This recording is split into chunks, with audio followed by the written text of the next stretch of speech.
हम जब सीखने की बात कर हमारी जिम्मेदारी बनती है कि हम जब सीखने की बात करते हैं, ठीक है, तो उसी सीरीज को हम लोग सेशंस के रूप में लेकर आए हैं। एक से एक बढ़कर ट्रेनर्स के रूप में हर व्यक्ति एक एक सेशन को करने वाले हैं। तो अगले 15 दिन बहुत बहुत बहुत बहुत इंपॉर्टेंट होने वाले हैं।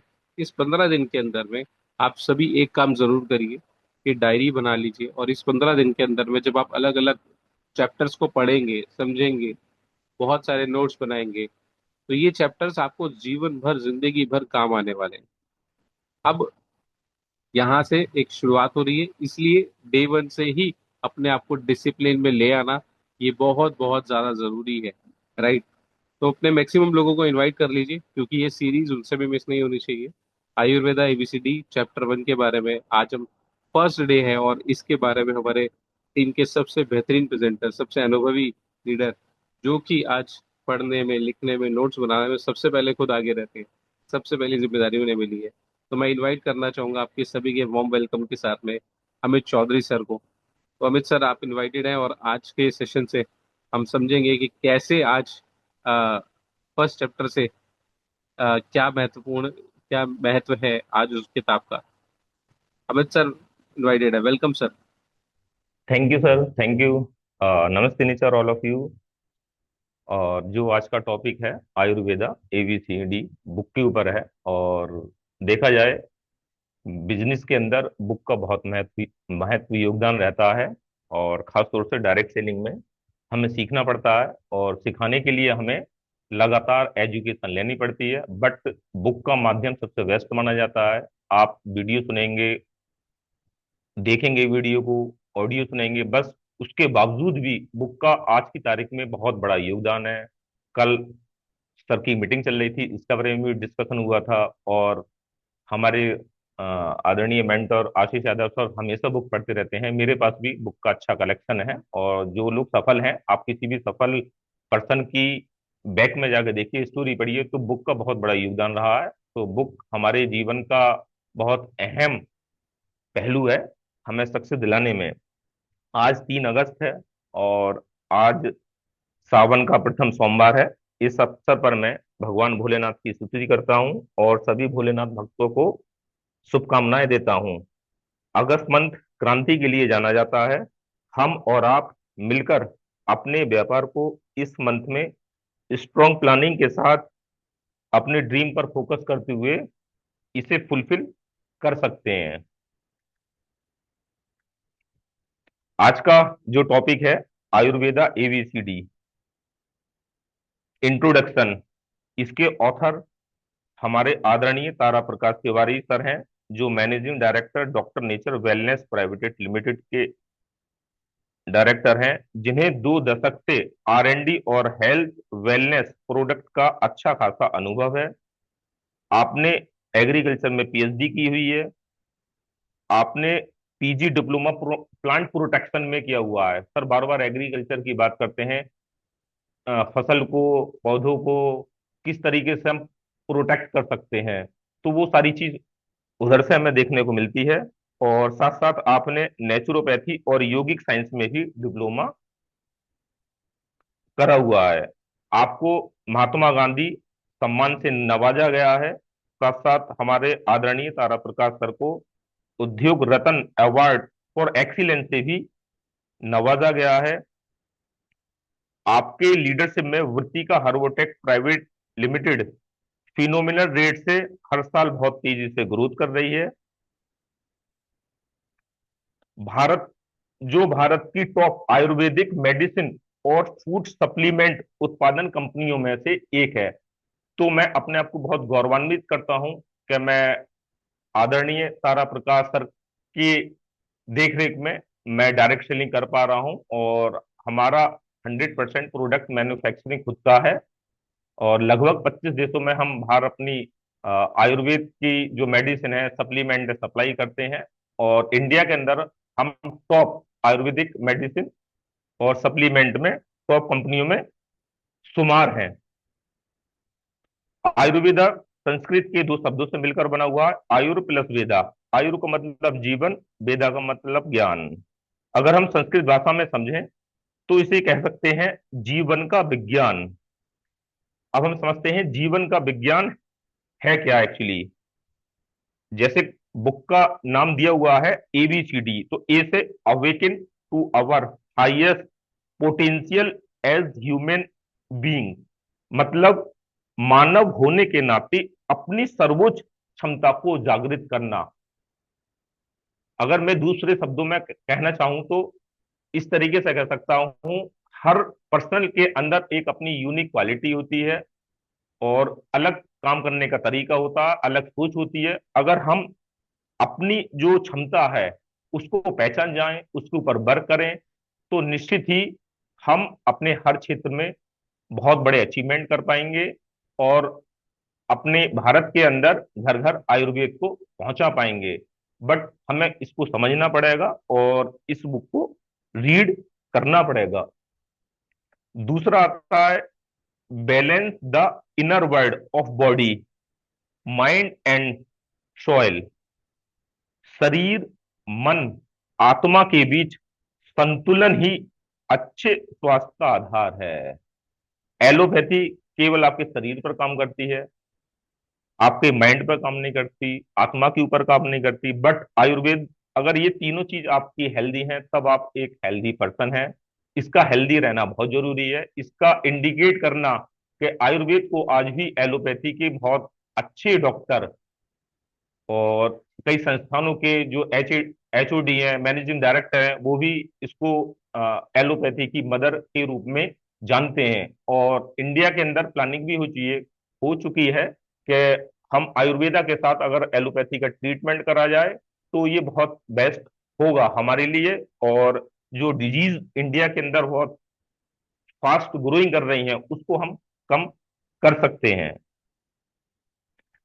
तीसरा है C, care for our body why understanding it unique humans. अपने शरीर की विशिष्ट प्रकृति, जो हर किसी का शरीर होता है उसके अंदर प्रकृति होती है जिसको हम दोष के रूप में जानते हैं। तीन तरह के दोष होते हैं, वात पित्त कफ, को समझकर सही देखभाल करना। अगर हम बात पित्त को समझ जाएं, उसके अकॉर्डिंग अपने शरीर की देखभाल करें, अपना जो भोजन है उसके अकॉर्डिंग ग्रहण करें। और बात पित्त कफ, ये एक सीजनल के हिसाब से भी अप डाउन होते रहते हैं। तीनों का बैलेंस रहना हमारे लिए बहुत जरूरी होता है। अगर हम इनका बैलेंस नहीं कर पाएंगे तो हमारे अंदर जो एक्यूट डिजीज है वो जन्म लेती हैं और जो आगे जाकर क्रोनिक बीमारियों में देखने को मिलती हैं। और इसका सबसे बड़ा अहम जो है हमारे डाइजेशन के ऊपर पड़ता है। बट ये सुनने में समझने में बहुत कम लगता है। बात पित्त कफ हम लोग स्टार्टिंग में इसको समझने की कोशिश नहीं करते हैं या हम इसको बैलेंस नहीं कर पाते हैं। इसका बैलेंस ना कर पाना सबसे महन अहम जो है, हमको इसकी सही तरीके से जानकारी ना होना भी है। अगर हम इसकी सही जानकारी रखेंगे तो बात पित्त कफ को हम बैलेंस कर पाएंगे, जो आने वाले समय में हम बीमारियों से बच सकते हैं। D for detox, rejecting what does serve us our mind body and soil. बार बार आ रहा है तीन चीजों का नाम, माइंड बॉडी सॉइल। मन, शरीर और आत्मा को शुद्ध करें। किसी भी चीज को अगर हम कुछ भी एब्जॉर्व करना चाहते हैं या कुछ भी करना चाहते हैं, पहले उसको क्लीन करना जाता है। तो इसी तरीके से हमें अपने मन को, शरीर को, आत्मा को शुद्ध करना चाहिए। शुद्ध कई तरीके से भी हो सकता है। अपने विचारों से शुद्ध कर सकते हैं, बॉडी के अंदर जो टॉक्सिन है उसको बाहर निकाल सकते हैं। किसी का वेट ज्यादा है, ओवर वेट है, उसको वेट कम कर सकते हैं। तो ये सब एक तरीके से शुद्ध के उदाहरण हैं जो आपके विकास और स्वास्थ्य के लिए उपयोगी नहीं है। अगर आपका ओवर वेट है तो बॉडी के लिए, ओवरऑल बॉडी के लिए आपके जो वाइटल ऑर्गन है उसे एक्स्ट्रा काम करना पड़ेगा, जिससे वाइटल एज हमारी ज्यादा दिखाई देती है। अगर हम अपने शरीर को स्वस्थ कर पाएंगे तो निश्चित ही जो हमारी वाइटल एज है वो 100 प्लस होगी होगी और क्रोनिक डिजीज नहीं आ पाएंगे, लाइफ स्टाइल बहुत बेहतर रहेगा। तो ये 4 पॉइंट्स हैं। एक तरीके से कहा जाए तो जो बुक का एक सार स्टार्टिंग में दिया है, जो इंट्रोडक्शन के रूप में हम लोग देख पा रहे हैं। अब साथ साथ इस बुक के अंदर आयुर्वेदा, और आयुर्वेदा है क्या, आयुर्वेदा का किसी से कंपैरिजन नहीं है, ना ही एलोपैथी से है। आयुर्वेदा अपने आप में बहुत बड़ा साइंस है, बहुत बड़ी विज्ञान है। बट सही जानकारी होना हमें बहुत ऊंचाइयों तक ले जा सकता है। जैसे एक मैं एग्जांपल के द्वारा समझाना चाहूंगा। एक जीआरडी वर्ड बोला जाता है। एलोपैथी के डॉक्टर बोलते हैं अरे आपको बहुत जीआरडी हो गई। जीआरडी बोले तो गैस्ट्रो इसोफेगियल रिफ्लेक्स डिजीज। ये जो हमारा पेट होता है, स्टोमक होता है और माउथ तक, या माउथ से स्टोमक तक एक पाइप होता है जिसे इसोफेगस कहते हैं। तो जब हमारा एसिड रिफ्लेक्स करता है, एसिड ऊपर को आता है तो बहुत बर्न होती है, जलन होती है इस इसोफेगस में, ट्यूब के अंदर। तो एक बेचैनी सी दर्द भी होता है, तो हम लोगों को लगता है कि अटैक आने वाला है, अटैक आ सकता है, जो डॉक्टर लोग भी डायग्नोज नहीं कर पाते हैं। इस चक्कर में हमारे बहुत से टेस्ट वगैरह करा देते हैं। बट एक्चुअली है कि ये एसिड का रिफ्लेक्स है, जो हमें एक, हम उसको पहचान नहीं पाते हैं। हमारी अगर डाइट अच्छी रहती है, फाइबर की मात्रा अच्छी रहती है खाने में, और फिजिकल एक्टिविटी ठीक रहती है, तो ये होता ही नहीं है उन लोगों को। ये उनको होता है जो रात के 10 बजे के बाद खाना खाते हैं, जंक फूड ज्यादा खाते हैं, फिजिकल एक्टिविटी होती नहीं है, और साथ साथ जो एक हाइजीन वाला फूड नहीं खाते हैं, उसमें आता है। बट इसके साथ साथ अगर किसी का ट्राइग्लिसराइड 300 400 500 है, लिपिड प्रोफाइल कंपोजिशन बहुत ज्यादा है, तो बेशक उसे अटैक ही आएगा फिर तो। वो हमें देखना है कि भैया आपकी तुम्हारी लाइफ स्टाइल कह रही है, टेस्ट किया है, वो ये पता लग जाता है, हमारे खान पीन से पता लग जाता है कि हमने 3 4 दिन में क्या खाया है। तो इन दोनों चीजों को अलग देखना है। अगर जनरल एसिड रिफ्लेक्स हो रहा है तो वो एसिड बेस है, और तुम्हारा खान पीन अच्छा है, फिर दर्द हो रहा है तो वो अटैक ही है, क्योंकि कोलेस्ट्रॉल आप बढ़ा हुआ है तो वो आने ही है। इसका दूसरा एग्जाम्पल हम समझते हैं। आज की तारीख में जैसे मौसम चेंज हो रहा है, और आजकल हम और आप लोग इंडिया में रहने के बावजूद सन बाथ नहीं ले पाते हैं। बट फॉरेनर जो हैं, जिस दिन धूप निकलती है सन बाथ लेते हैं। और आज की तारीख में सन बाथ का बहुत अपना महत्वपूर्ण योगदान है। इसकी वजह से बहुत ज्यादा बीमारियां आती ही नहीं है। इसमें रिसर्च भी हो चुकी है कि ये कैंसर के खतरे को एक हद तक बहुत कम भी करता है। और साथ साथ स्किन की कोई डिजीज नहीं होगी आपका, जो एक जठर अग्नि है बहुत फ्लेम होगी, बहुत उज्जवल होगी, और आपका ऑरा अच्छा होगा। और साथ साथ विटामिन डी का तो बेहतरीन सोर्स है ही। तो हम लोग अगर देखा जाए इंडियन लोगों में, जो मैंने ऑब्जर्व करा है पिछले लगभग 1 साल के अंदर, बहुत बारीकी से देखा है, जो इंडियन लोग हैं, आप भी देखना, अगर आपने 10 पेशेंट देखे हो या जो हेल्थ कॉन्शियस रहे हो, उनसे आपका एक मिलना जुलना रहा हो, तो गर्मी के दिनों में इंडियन लोगों में विटामिन D3 सबसे ज्यादा कम पाई गई है। क्योंकि जाड़ों में तो हम लोग धूप में सन बात कर लेते हैं, बैठ जाते हैं, पर गर्मियों में हम लोग सन बात नहीं कर पाते। सन बात ना कर पाना हमारे बहुत सारी बीमारियों का एक तरीके से दरवाजे को ओपन कर देता है। अगर विटामिन D3 कम है आपके अंदर, आपका हार्ट भी सही तरीके से काम नहीं कर पाएगी। ये बहुत लोग जानते हैं और बहुत लोग नहीं भी जानते हैं। हार्ट की हार्ट बीट के लिए और ब्लड फ्लो के लिए विटामिन D3 का होना बहुत जरूरी है। अगर किसी को किसी को शुगर है, तो उसके अंदर विटामिन D3 का होना बहुत जरूरी है। क्यों जरूरी है? अगर आपका विटामिन D3 नहीं होगा तो जो एक आपका ग्लूकोज लेवल है वो नीचे नहीं आ पाएगा। कोई कोई भी मेडिसिन काम नहीं करती है, केवल एक जगह काम करा जाता है, केवल इंसुलिन ही काम कर सकता है। इंजेक्ट, जो एलोपैथी कहते हैं कि टैबलेट काम नहीं कर रही है, बहुत लोग उस चीज के ऊपर नहीं जाते हैं। विटामिन D3 का आज की तारीख में बहुत बड़ा योगदान है। और आज की तारीख में इंडियन की तरफ तरफ जो सबसे ज्यादा बीमारी बढ़ रही है, अरे रूमेटो अर्थाइटिस बहुत तेजी से पसार रहा है। देखा जाए तो इतना तेजी से बढ़ रहा है, विटामिन D3 की डिफिशियंसी होना, सनबाथ ना लेना, अपनी लाइफ को सेडेंट्री बना देना। रूमेटो अर्थाइटिस का रिवर्स है ही नहीं। एलोपैथी सीधे सीधे कह सकती है इस बीमारी को हम रोक सकते हैं, वापिस नहीं कर सकते। बट आयुर्वेद में अपना लाइफ स्टाइल और सारी चीजों को हम फोकस करते हुए इस बीमारी को हम एक हद तक रिवर्स भी कर सकते हैं। और ऐसे बहुत से केस पाए गए हैं कि जहाँ रिवर्स हुई है। बट उसको सबसे पहले हमें अपना भोजन को सही तरीके से पहचानना होगा, क्या खाना है क्या नहीं खाना है। तो इसके बारे में एक एग्जांपल देना चाहूंगा। अगर लोग थके हुए हैं, उनके जॉइंट में दर्द है, थोड़ी स्वेलिंग आई हुई है, तो ज्यादातर डॉक्टर कहते हैं अरे आपको ऑटो इम्यून डिजीज हो गई है। ऑटो इम्यून डिजीज वो होती है जो एक जो हमारा बॉडी का ऑर्गन है, इम्यून इम्यून सिस्टम वो बॉडी के अगेंस्ट दी एक फंक्शन करने लगता है। तो इसमें स्वेलिंग आ जाना मतलब सेम सिम्टम्स है। बट अगर आपका खान पीन अच्छा है, आप फिजिकल एक्टिविटी कर रहे हो, तो आपको आर ए फैक्टर होगा ही नहीं। और आर ए फैक्टर की एक महत्वपूर्ण बात बताना चाहूंगा। आर ए फैक्टर ज्यादातर 99% उन लोगों में देखा गया था जिनका डाइजेशन अच्छा नहीं है। अगर रूमेटो अर्थाइटिस की बात करता हूँ, रूमेटो अर्थाइटिस का जो जन्म है ना, डाइजेशन से होता है। अगर आपका डाइजेशन अच्छा है तो किसी भी कीमत पर मैं दावे से कह सकता हूँ कि आपको आर ए फैक्टर होगा ही नहीं। तो ओवरऑल आयुर्वेद जो है, अगर देखा जाए, तो हम लोगों को वो रास्ता दिखाती है जहां जहां से हमें बीमारियां कोसों दूर दिखाई देती, आती ही नहीं है। हमें एक जीने का अच्छा प्लेटफॉर्म देती है।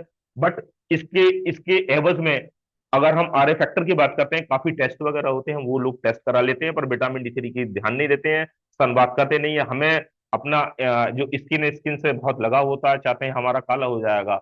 बट इसके बारे में कहना चाहूंगा, मैं कुछ जगह रिसर्च भी हो चुका है, जिन लोगों के अंदर मेलेनिन की मात्रा ज्यादा होती है उनके अंदर कैंसर का खतरा बहुत कम हो जाता है। तो जो लोग थोड़े मतलब मेलेनिन की मात्रा या सांवले टाइप के, उन्हें कैंसर की चांसेस कम होते हैं। जो बिल्कुल वाइट है या सनबाथ नहीं लेते हैं, वहाँ कैंसर का चांस काफी हद तक एक बढ़ जाता है। तो अगर हमें इन बीमारियों को, क्रोनिक बीमारियों को रोकना है, तो हमें फर्स्ट ऑफ ऑल अपनी एजुकेशन को बढ़ाना होगा। एजुकेशन कहाँ से बढ़ेगी? मॉर्निंग मंत्रा से बढ़ेगी, जो सूद प्रोग्राम आते हैं वहां से बढ़ेगी, एबीसीडी बुक पढ़कर बढ़ेगी। बाकी काफी सारी बुक है। क्या मेरा डॉक्टर आपके पुस्तक तत्व के बारे में जानता है, बहुत अच्छी बुक है, इसको आप पढ़िए। इसके द्वारा भी हम अपना ये सारी चीजें बढ़ा सकते हैं। बट जो आयुर्वेद के प्रैक्टिशनर होते हैं, वो आपकी एक तरीके से जो टंग को देखेंगे, स्किन को देखेंगे, आपका एक्सप्रेशन क्या है उसको देखेंगे, आप किस तरीके से बातचीत कर पा रहे हो वो चीज देखी जाएगी, आपकी लाइफ स्टाइल पे बात करेंगे, आपकी डाइट पे बात होगी। और ये हमें आपको करना है, बहुत से लोग कर भी रहे हैं। स्लीप किस तरीके से, आपके इमोशन को इस चीज से देखेंगे, तो हम इस चीज से एक हद तक बहुत जज कर सकते हैं कि इन्हें क्या क्या डिजीज है और क्या क्या किन किन चीजों की ये परेशानी झेल रहे हैं। बट इसके में अगर पुरानी पद्धति की बात करता हूँ, इंडिया के अंदर उस समय ना तो स्टेथोस्कोप होता था, ना एक्सरे मशीन होती थी, ना ईसीजी होती थी, ऑक्सीमीटर, ब्लड टेस्ट, ये सारी चीजें नहीं होती थी। बट फिर भी नब्ज के द्वारा वो इसको बहुत अच्छे से डायग्नोज करते थे। जो हमारा बात कर पोस्चर है, किस तरीके से बैठे हैं, एक शरीर की फिगर क्या है। बहुत से लोग शरीर आपके फिगर को देख के बता देते हैं आपके अंदर क्या क्या डिजीज है, इतना तक गारंटी से बोल देते हैं। अगर ऊपर से नीचे देख लिया जाए, बहुत से लोग कहते हैं एक दो बार खड़े हो, थोड़ा चल के दिखाओ, तो वो जज कर लेते हैं कि हाँ आपको ये चीज है। चाल बता देती है किस पोस्टर में खड़े हो, वहां से आपका दिखाई देने लगता है। ओवरवेट है, अगर आपके थोड़े पैर फैले हुए हैं, तो समझ लो आपके घुटने में प्रॉब्लम है। अगर आप सीधे खड़े नहीं हो पा रहे हो, बैक में दिक्कत है, विटामिन डी3 की कमी है, आपके चेहरे पे स्माइल नहीं है, ऊज वगैरह नहीं है, तो न्यूट्रिशन डिफिशियंसी है। तो ये सारा चीज हमें सब आयुर्वेद के द्वारा ही प्राप्त हुआ है, और इसी से हम सीख रहे हैं, और इसे हमें सीखते रहना ही चाहिए। आयुर्वेद देखा जाए तो क्रोनिक डिजीज को आने नहीं देता है। जो क्रोनिक डिजीज होती हैं स्टार्टिंग में हमें बहुत हल्का लगता है, कहते हैं स्ट्रेस हो गया, एंजाइटी हो गई, ये हम इसको बहुत हल्के में ले लेते हैं। बट ये आगे जाके बहुत बड़ी बीमारियों में कन्वर्ट हो जाती हैं। तो हमें अपने आप के ऊपर वर्क करना है, और सारा कुछ ये चीज सुधार करनी है। और बस लास्ट में मैं यही कहना चाहूंगा, आयुर्वेदा का अगर नाम आएगा तो हमारे आदरणीय तारा प्रकाश तिवारी सर का नाम होगा। जहां भी आयुर्वेद को जब जब पुकारा जाएगा, तब तब किसी भी मन से, किसी भी एक फोरम के द्वारा, तो हमारा आदरणीय तारा प्रकाश तिवारी सर का नाम आएगा। और आ, आयुर्वेदिक एजुकेशन की जब जब बात होगी, तब एंटायर डॉक्टर नेचर में क्लब चैतन्य जीवन की बात होगी। बट जब जब क्लब चैतन्य जीवन की बात होगी, तो हर लीडर एक अपने आप में लीजेंड है, जो एक से बढ़कर एक है, और हर लीजेंड की अपने एक यूनिक पर्सनैलिटी है। ये हमारा ऐसा क्लब चैतन्य जीवन है। बस इसी के साथ मैं अपनी वाणी को विराम देता हूं। Over to you Shrikant sir.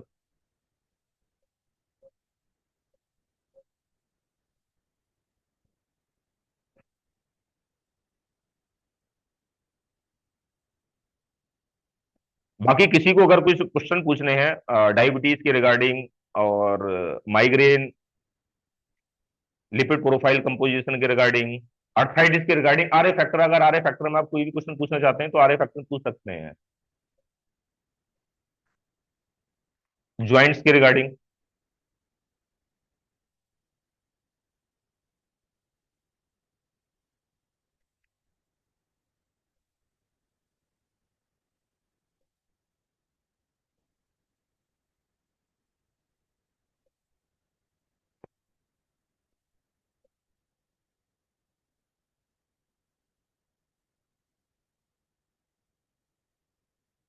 विवेक जी बोलिए।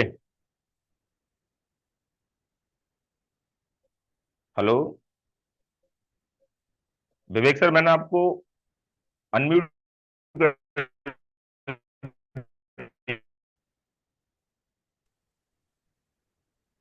Good morning sir.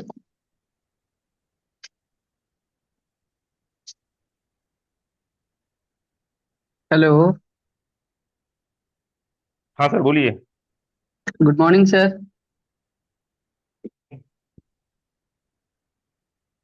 Subhash Pahalwan. हाँ आ रही है आपकी आवाज, बोलिए।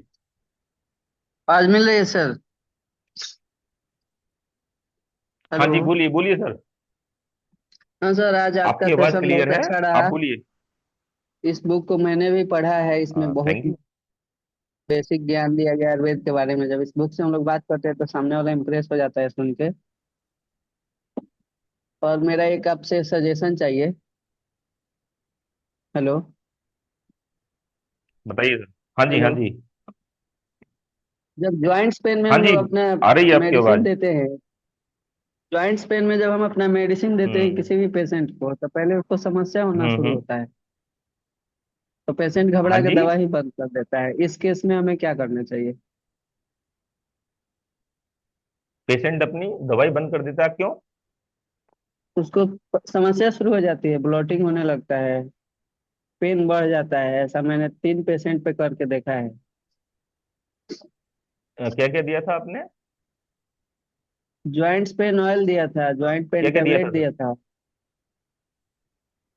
अच्छा। जो जो तो जब डॉक्टर उसे साहब ब्लोटिंग लिख हो रही है तो उसके पास। डाइजेशन। ठीक ठीक। जी हाँ जी। हाँ, मैं कह रहा हूँ सर, ये देखो, ये जो डिजीज है जैसे आने वाली है रूमेटोइड अर्थराइटिस, ये हमारी जी। पैरेलल डिजीज है। बट मैंने फोकस किया है, तो जब डाइजेशन अच्छा होगा, न्यूट्रिएंट एब्जॉर्ब के अंदर अपना वर्क करेंगे, तो हमें से पहले हाथ भी ज्वाइंट नहीं, किसी को रूमेटोइड है मैं कर रहा हूँ, चलो उसको। बट हम्म, हमें सबसे पहले डाइजेशन पे वर्क करना होगा। जब उसको ब्लोटिंग हो हम्म, रही है नॉर्मली, तो हमने देखना एलएफटी लीवर फंक्शन टेस्ट कैसा है, डाइजेशन कैसा है, उसके सुबह का मोशन किस तरीके से, फिजिकल एक्टिविटी कितनी है। इस चीज पे अगर हम हम्म, वर्क कर पाएंगे तो निश्चित ही ये जो आप पेन की बात बता रहे हो, ये शिकायत नहीं होगी। थोड़ा फिजिकल एक्टिविटी के लिए गए, योग के लिए बोले, सनबाथ के लिए, सनबाथ तो मेरे ख्याल से हर किसी को लेना ही चाहिए। तो हम्म, उनके डाइजेशन को इंप्रूव करना, जठरांगनी उनकी वीक हो चुकी, उस चीज पे फोकस करना है सर। ठीक है। हम्म। मतलब सबसे मेन रीजन होता है डाइजेशन से प्रॉब्लम ना सर? हाँ हाँ, ऐसा ना, मान लो आपने कुछ भी सीबकथन पिया, वो बॉडी के हम्म, अंदर जब एब्जॉर्ब ही नहीं होगा, तो उसका जो highest richest source of vitamin C का है, उसके अंदर ओमेगा भी पड़े हुए हैं, तो जब सेल्स तक जाएगा कैसे? सेल तक नहीं जाएगा। सेल सबसे पहला फंक्शन क्या है? डाइजेशन का है। हम्म, तो लाइफ का मतलब ये होता है कि हमारा डाइजेशन खराब हो चुका है, उसके बावजूद आती हैं। अगर आपका डाइजेशन खराब है तभी आपके ज्वाइंट, ऐसा नहीं है ज्वाइंट से पेन है इसलिए डाइजेशन खराब हो गया, तो ये समझना पड़ेगा। सबसे कहते हैं ना, एक बैकबोन, एक कोर, कोर बोला जाता है। तो ह्यूमन बॉडी का हम्म, जो कोर है, अगर ठीक हो सकता है, नहीं भी हो सकता, सबसे पहले हम्म, फर्स्ट हमारी प्रायोरिटी है उसका डाइजेशन कैसा है, उसका खान पीन कैसा, लाइफ स्टाइल कैसा, क्या खा रहा है क्या नहीं खा रहा है, फिजिकल एक्टिविटी कैसी है, एलोपैथी मेडिसिन क्या चल रही है, पुरानी हिस्ट्री में जाना, एक एक चीज को देखना, वर्क करना। ये अपना जितने भी आयुर्वेदिक सप्लीमेंट है, मेडिसिन है, सबसे लास्ट में आती हैं अगर देखा जाए तो। सबसे पहले उसे एजुकेट करना होगा हमको सर। हम्म। अच्छा सर, मैंने एक पेशेंट ठीक है। देखा। तो पेशे से हाँ व्यवसायी हाँ है, बताइए सर। दुकान चलाता है अपना। हम्म। तो सुबह से शाम तक बैठा रहता यस है। सर। पिछले 10 साल से उसका कंप्लेन हाँ, है कि हर जॉइंट्स में पेन रहता है। तो मैं बोला तो पहले अपना हमेशा पेट रहेगा, ठीक पूरी जिंदगी करो। रहेगा। हम्म। हाँ, ओवरवेट है, देखो ओवरवेट होना तो ज्वाइंट्स के किसी ओवर भी वेट कीमत, नहीं है किसी का सर। 30। ओवर फिर वेट क्या? नहीं है, शरीर में मेरे जैसा पतला है। अच्छा, पर फिजिकल एक्टिविटी कितनी है? बस घूमना फिरना, दुकान जाना है, वॉकिंग। आना है। हाँ, तो खान पीन कैसा है, उस पर डाइट बनानी पड़ेगी, सारी चीजें देखनी पड़ेंगी। ठीक है sir, thank you. Okay okay sir. Uh, Praveen जी,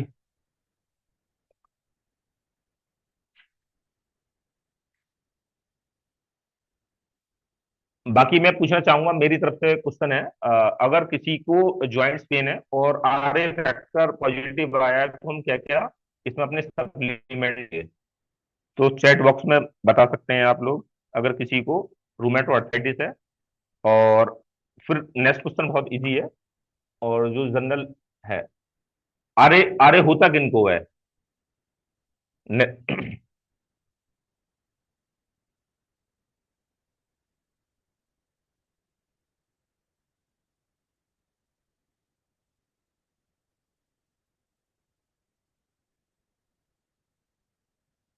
इसके बाद चलो आरए फैक्टर के बारे में बताता हूँ। एक ऑस्टियोआर्थराइटिस डिजीज होती है, एक होती है रूमेटोआर्थराइटिस, जिसके बारे में मैं बार बार बोल रहा था। एक होती है ऑस्टियोआर्थराइटिस। ऑस्टियोआर्थराइटिस और रूमेटोआर्थराइटिस में अगर कोई अंतर बताना चाहे तो मैं उसको अनम्यूट कर दूंगा।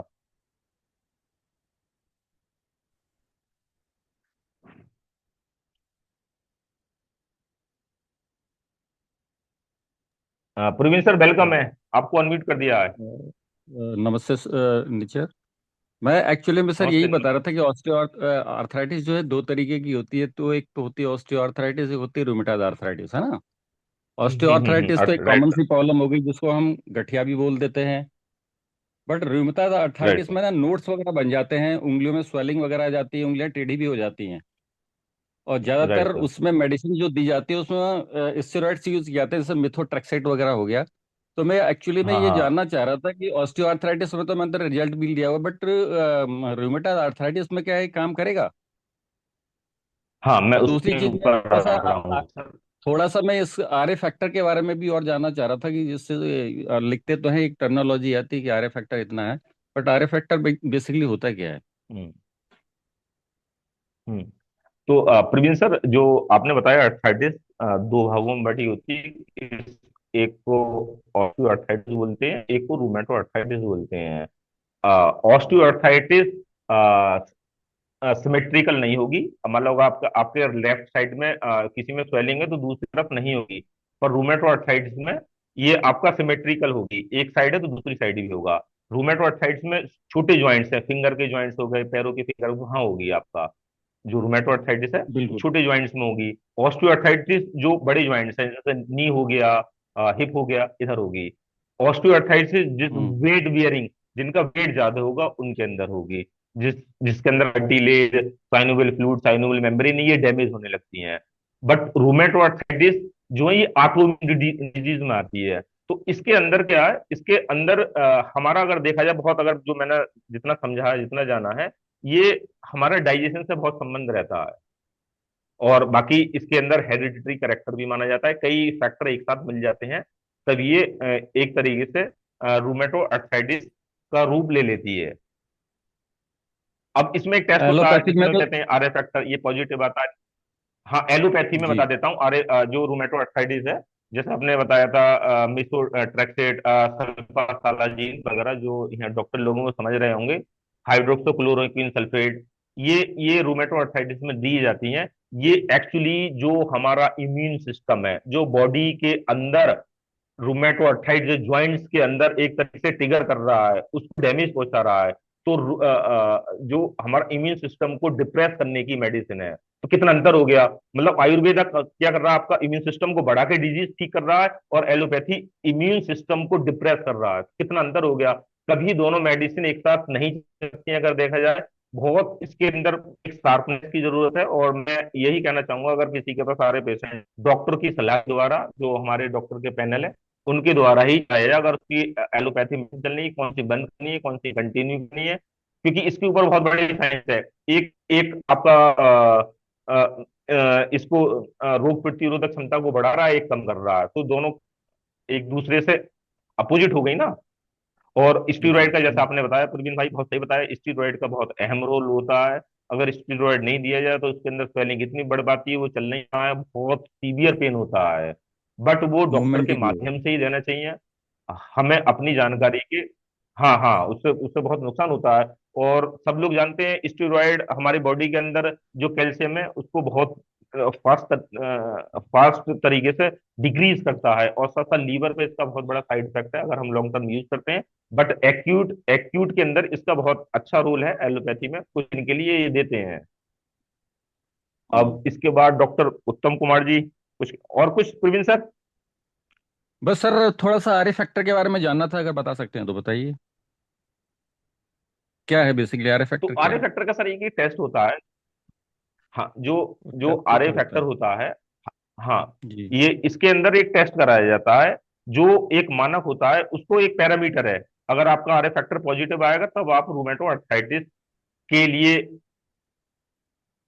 हैं। जी, मतलब अगर शुरुआत हो चुकी है। आपका आर ए फैक्टर आ रहा है तो रूमेटो अर्थराइटिस नहीं है। एक ईएसआर, हाँ हाँ, एक ईएसआर होता है, ईएसआर से भी हम इसको कैलकुलेट करें। ईएसआर ईएसआर होता है अगर किसी का ईएसआर बहुत ज्यादा बढ़ा हुआ है, और लोगों का आजकल बढ़ा हुआ आ रहा है, एरिथ्रोसाइट सेडिमेंटेशन रेट बोलते हैं इसे। तो जी अगर जी जी। ये भी एक तरीके से हाँ, ये ट्रिगर कर रहा है कि आपको मतलब गठिया की बीमारी जैसे कह सकते हैं होने के चांसेस हैं, अंदर कहीं ना कहीं बॉडी के अंदर स्वेलिंग चल रही है। तो एक दूसरे के पूरक हैं, कभी भी जो रूमेटो अर्थराइटिस के पेशेंट है वहाँ ईएसआर भी कराया जाएगा।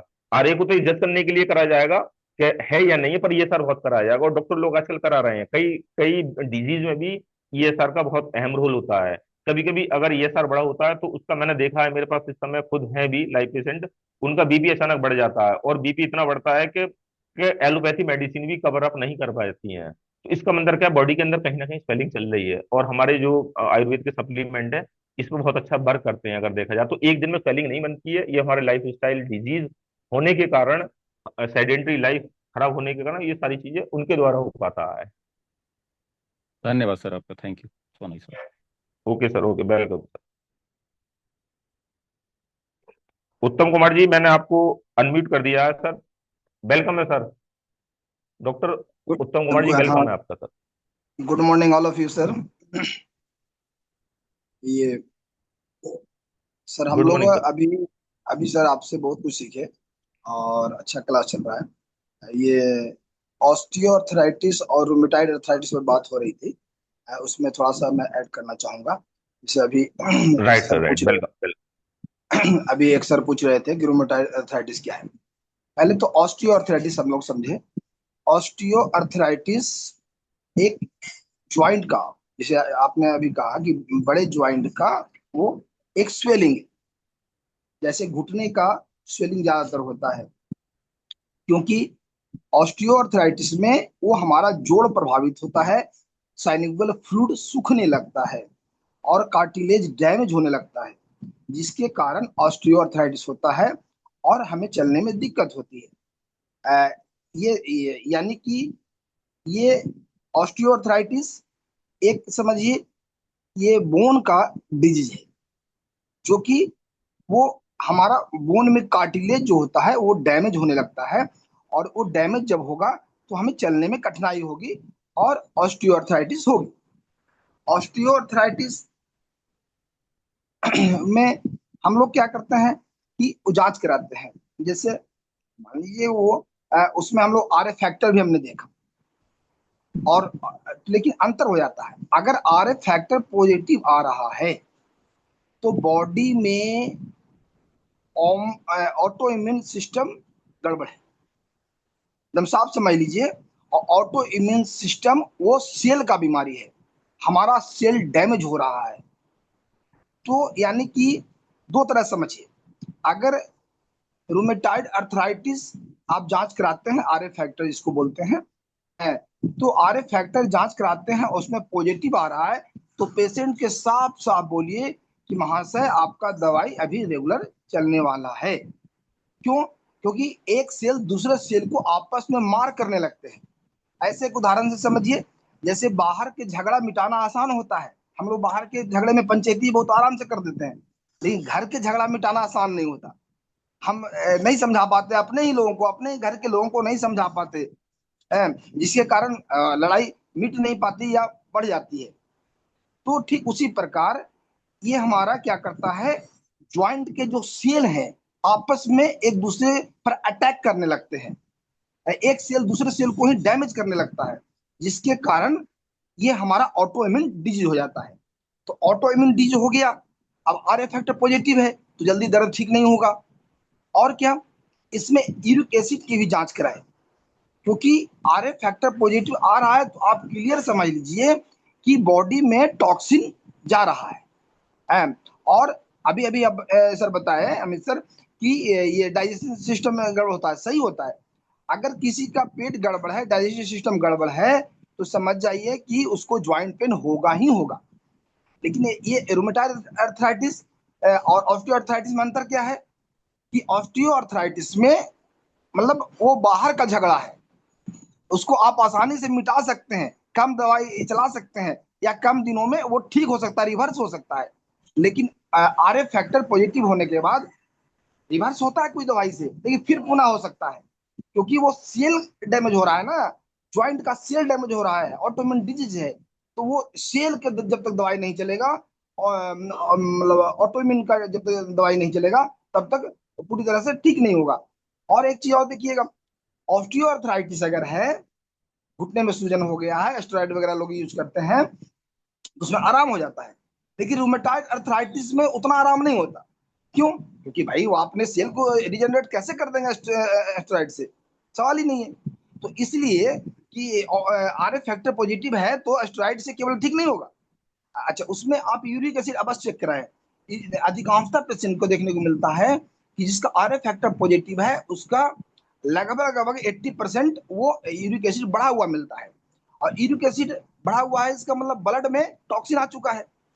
तो अभी ब्लड में टॉक्सिन आएगा तो ब्लड तो सब जगह रन कर रहा है, तो जहां पर हमारा ज्वाइंट है मुड़ रहा है, गौर कीजिएगा, चाहे वो छोटी ज्वाइंट हो या बड़ी ज्वाइंट हो, जहां पर हमारा ज्वाइंट मुड़ रहा है वहां पर जाकर ब्लड में जो क्रिस्टल पैदा हो रहा है वहां पे डिपॉजिट हो जाता है। ऐसे उदाहरण समझिए, जैसे हम पाइप से पानी ले आते हैं तो जहां पर हमारी पाइप मुड़ती है देखिएगा वहीं पर पाइप फटता है, लीकेज होता है। ठीक उसी प्रकार जहां पर हमारा ज्वाइंट जो है मुड़ रहा है वहीं पे जो है हमारा दर्द बनेगा। तो ऑस्टियोआर्थराइटिस में बड़े ज्वाइंट प्रभावित होते हैं, लेकिन रूमेटॉइड अर्थराइटिस में छोटे छोटे ज्वाइंट प्रभावित हो जाते हैं। और उसमें हाथ उंगलियां मोड़ने में प्रॉब्लम होगा, घुटने से प्रॉब्लम हो जाएगा, मतलब हैंड से प्रॉब्लम हो जाएगा, मतलब जहां जहां ज्वाइंट है, छोटे बड़े ज्वाइंट है, सब प्रभावित कर देगा। क्यों प्रभावित कर देगा? क्योंकि ब्लड सर्कुलेशन पूरा बॉडी में रन कर रहा है, और जहां जहां ज्वाइंट है वहां वहां जाके क्रिस्टल जमा होंगे। जैसे पाइप से पानी ले आते हैं तो उसमें अगर वो मोटर से हल्का हल्का बालू आ रहा है तो जहां पर जो पाइप मुड़ेगा वहां पर बालू जाके जम जाएगा, और जमेगा तो वो पाइप को डैमेज कर देगा।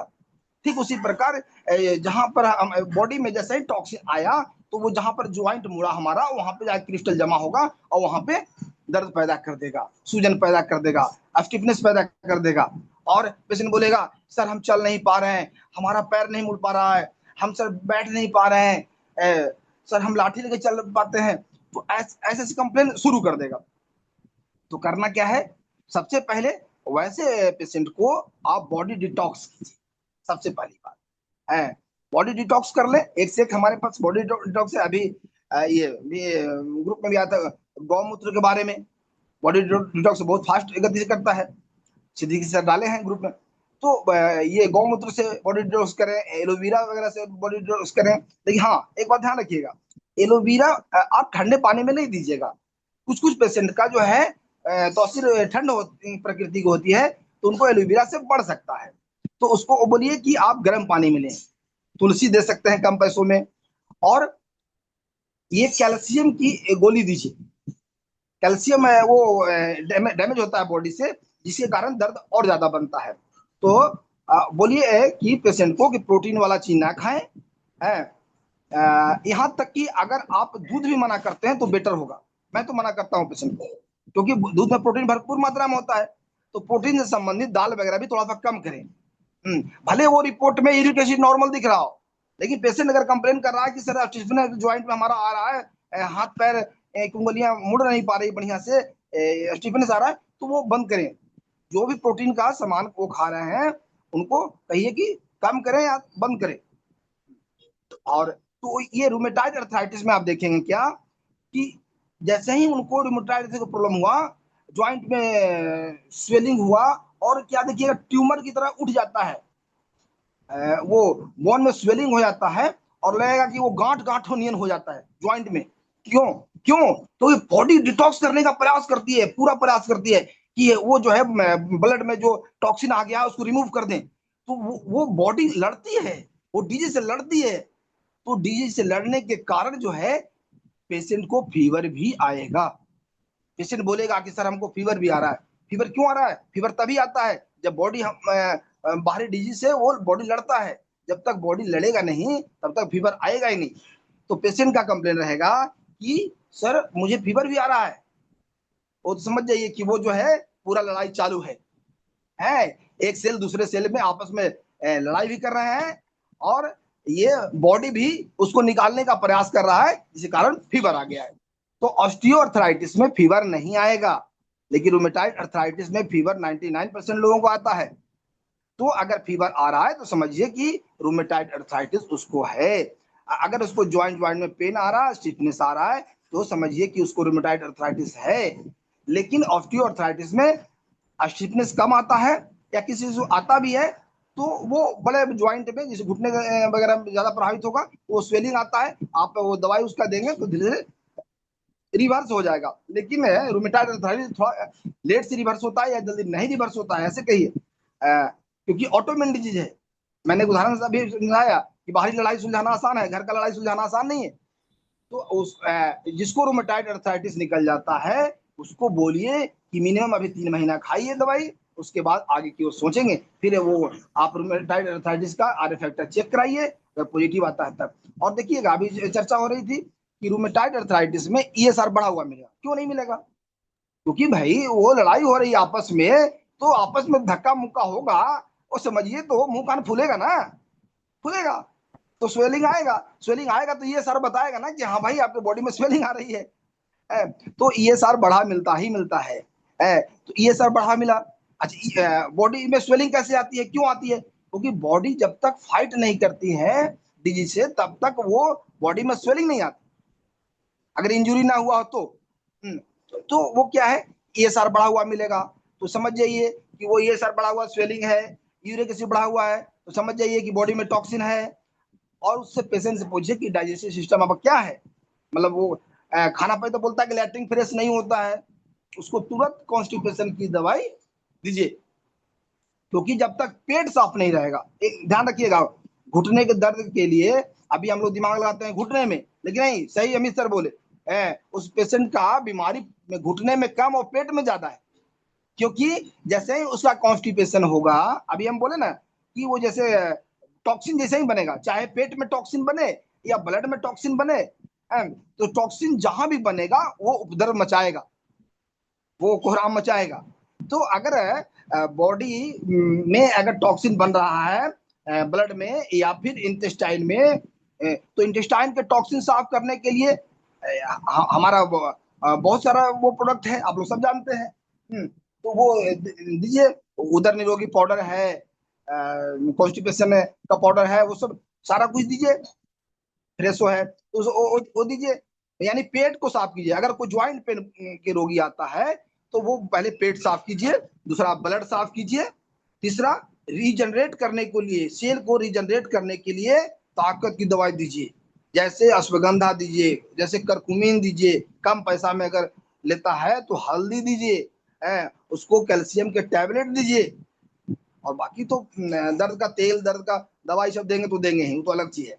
लेकिन ध्यान रखिए 3 चीज, पेट साफ कीजिए, मतलब पेट के टॉक्सिन को आउट कीजिए, ब्लड के टॉक्सिन को आउट कीजिए, और सेल को रीजनरेट कीजिए, यानी सेल को ताकत दीजिए, बॉडी को न्यूट्रिशन दीजिए। देखिए रिजल्ट आता है कि नहीं आता है, पूरा आएगा। और एक सज्जन है ये बोल रहे थे कि सर हम पेशेंट को दिए, 3 पेशेंट को हमने दिया और वो दर्द बढ़ गया। भाई साहब उनको बोलिए, दर्द उसी पेशेंट को बढ़ता है जिसका ज्वाइंट में ग्लूकोजामिन कम होता है। जैसे ही वो हमारा आयुर्वेद का हर्बल है, प्योर हर्बल है, तो जैसे ही हर्बल सपोर्ट हमारे ज्वाइंट को मिलता है तो ग्लूकोजामिन को अचानक वो बढ़ा देता है। अब बढ़ा देता है तो बॉडी सर्वाइव नहीं कर पाता, अब वो प्रॉब्लम होता है। तो वो पेशेंट बोलेगा कि हमारा दर्द बढ़ गया। तो नंबर एक। दूसरी बात, जो पेशेंट का कॉन्स्टिपेशन है, उसका कॉन्स्टिपेशन का आपने दवाई नहीं दिया, पेट को साफ नहीं किया, तो वो क्या है, वो अभी आप बोल रहे थे ना ब्लोटिंग वगैरह ये वो, तो होगा। तो हम अभी बोले ना कि पेट साफ नहीं रहेगा तो दर्द होगा ही होगा। तो अभी क्या करें, आप उसको पेट साफ करें, पेट साफ करने की दवाई दें पूरा, पेट साफ रहेगा तो ब्लोटिंग वगैरह नहीं होगा। दूसरा बात, उसको बोलिए कि शुरू में थोड़ा सा दर्द बढ़ेगा, बर्दाश्त कीजिए, अगर नहीं समझ में आए तो आप स्टेरॉइड वगैरह लेके भी कम कीजिए, लेकिन दवाई यही चलेगा। बोलिए कि आयुर्वेद से ही रिवर्स होगा, डिजीज ठीक होगा, आप आयुर्वेद को ही खाइए, दिमाग इधर उधर मत लगाइए, छटपट मत कीजिए। हाँ, अगर आपको दर्द ज्यादा होता है तो आप पेन किलर ले लीजिए इमरजेंसी में, लेकिन दवाई यही चलेगा। ऐसे करके करके पेशेंट को देते रहिए, देखिएगा 2-3 महीने में वो ठीक हो जाएगा। और अगर जिस दवाई से अगर वो दर्द बढ़ता है, उनको बोलिए कि आप गर्म पानी से लीजिए। अगर ठंडा पानी से ले रहे हैं तो उनको बोलिए गर्म पानी से लीजिए, गर्म पानी से लेंगे तो दर्द नहीं बढ़ेगा। और अगर लिक्विड में ले रहे हैं तो बोलिए, अगर वो आधा गिलास पानी में ले रहे हैं तो बोलिए कि 1 गिलास पानी में या आधा लीटर पानी में वो ले। देखिएगा कि वो अब होगा क्या, कि जैसे ही बॉडी में वो लिक्विड जाएगा, ये या फिर जाएगा, तो वो धीरे धीरे मात्रा में जाएगा, आधा लीटर में। वो थोड़ा सा नहीं, एकदम वो देवघर में घुमा घुमा घुमा घुमा के दर्शन कराते हैं। अगर डायरेक्ट दर्शन कराने लगेंगे तो किसी का दर्शन नहीं होगा, परेशानी होगी। दूसरा, बॉडी में घुमा घुमा कर भेजिए, तो परेशानी नहीं होगी। अगर अगर डायरेक्ट भेजेंगे तो परेशानी होगी। तो आप बोलिए, अगर पेशेंट बोलता है कि मेरा दर्द बढ़ता है, बोलिए कोई बात नहीं, वो ज्वाइंट को ताकत दे रहा है इसलिए थोड़ा दर्द हो रहा है, आप दर्द का दवाई खाइए, यही दवाई चलेगा और कंटिन्यू रखिए। वो देखिए पेशेंट ठीक होने लगेगा। और थोड़ा पेशेंट को काउंसलिंग भी कीजिए, कोई काउंसलिंग करना जरूरी है। अगर पेशेंट नहीं समझेगा तो फिर कैसे आपकी बात को मानेगा ना, तो दवाई छोड़ देगा। हम लोग देखे हैं ना, पेशेंट आता है बड़ी जोश खरोश से, हाँ सर हमको ये दीजिए वो दीजिए, अगर दर्द बढ़ गया तो कुछ नहीं सुनेगा आपका, 1 2 का 4 हो जाएगा तुरंत। तो इसलिए क्या है कि उसको काउंसलिंग कीजिए बढ़िया से, बोलिए कि अगर आपका दर्द भी बढ़ता है कोई बात नहीं, हमसे आके मिलिएगा, हम आपको उपाय दूसरा करेंगे। या बोलिए ना कि दवाई के पावर को घटाएंगे बढ़ाएंगे, आप आइए तो दोबारा प्रॉब्लम होता है तो भागिए नहीं। इस तरह काउंसलिंग करके आप पेशेंट को समझा सकते हैं और अच्छा ट्रीटमेंट दे सकते हैं। Thank you sir. ठीक है डॉक्टर उत्तम कुमार जी, बहुत बेस्ट, बहुत आपने सरल शब्दों में और एग्जाम्पल के द्वारा बताया। थैंक यू, धन्यवाद। मैं इनवाइट करना चाहूंगा अपने great mentor Shrikant Saini sir को। Over to you. Thank you sir, thank you everyone. Thank you Amit Chaudhary sir, जो आज आपने पहल की और हमारा स्टार्टिंग बताया हमारे द आयुर्वेदा ABCD। तो हम सब लोग सबसे पहले तो एक बार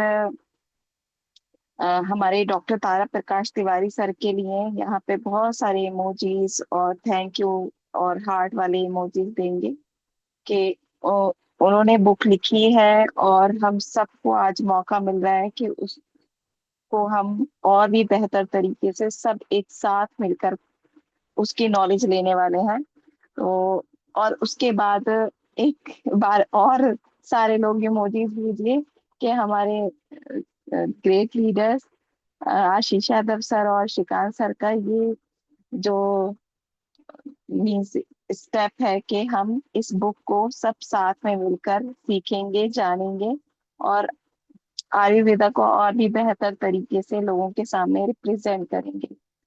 और मैं अपने तौर से, अपने तरफ से और सबकी तरफ से अमित चौधरी सर को थैंक यू कहूंगी कि उन्होंने बहुत अच्छे से आज रिप्रेजेंट किया।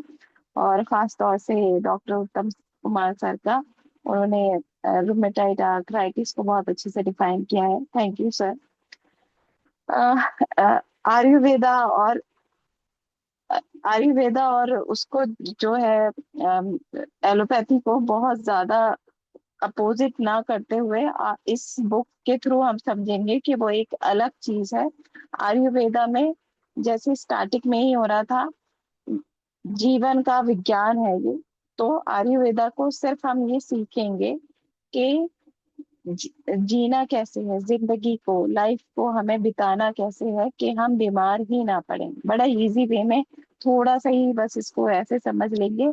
और एलोपैथी का पर्पस ही वो है कि वो जब डिजीज्ड होकर पेशेंट उनके पास जा रहा है एलोपैथी में, तो वो डायग्नोस कर रहे हैं और उसका ट्रीटमेंट कर रहे हैं। तो इस बुक को, जैसे सर ने, श्रीकांत सर ने स्टार्टिंग में कहा था कि हमारे पास कॉपी और पेन हर सेशन में होना चाहिए, उसको हम नोट्स बनाएं और इस बुक को का पूरा फायदा हम ले पाएंगे, क्योंकि अलग अलग रिप्रेजेंटर जो होंगे इसको प्रेजेंट करने वाले हैं। कल का या आगे आने वाले हर लेसन को हम अच्छी तरह से पढ़ेंगे। तो मैं बस सबका थैंक यू करना चाहूंगी जो जो अपना योगदान दे रहा है, देने वाला है इसमें। और उसके बाद ये सबको याद रहे कि इसमें भी क्वेश्चन आंसर सेशन होंगे, इसलिए हर सेशन को बहुत अच्छे से हम लोग सुनेंगे, सीखेंगे और इस बुक के थ्रू हमारे वेदा को और भी बेहतर तरीके से जानेंगे। तो मैं सबकी तरफ से थैंक यू करती हूँ हमारे आशीष सर और श्रीकांत सर का, कि इस चीज को, हमारी लर्निंग को और भी ज्यादा बेहतर बनाने के लिए उन्होंने ये स्टेप लिया है।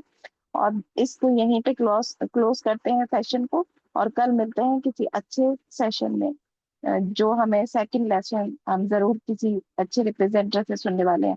Thank you everyone.